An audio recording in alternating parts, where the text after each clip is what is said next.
விஷ்ணு சஹஸ்ரநாமத்தில் ஒரு வார்த்தைங்கிறது வரும்.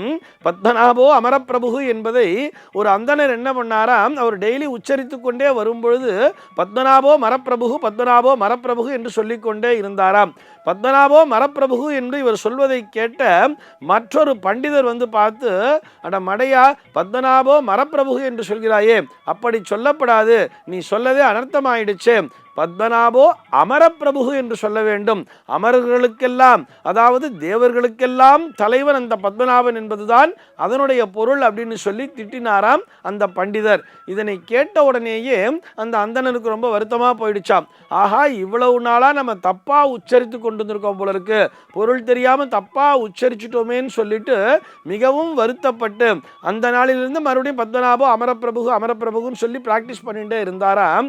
இவரை திட்டினார் இல்லையா ஒரு பண்டிதர், அந்த பண்டிதனுடைய கனவிலே அன்றைய தினமே பெருமாள் வந்தாராம். பெருமாள் வந்து என்ன சொன்னாரா, ஏன்பா, நான் அமரர்களுக்கு மட்டும்தான் தலைவனாக இருக்க வேண்டுமா, அமரப்பிரபுவாக மட்டும்தான் இருக்க வேண்டுமா, ஏன் மரப்பிரபுவாக நான் இருக்கக்கூடாதா? அந்த பண்டிதர் பதறி அடித்து கொண்டு எழுந்தாராம்.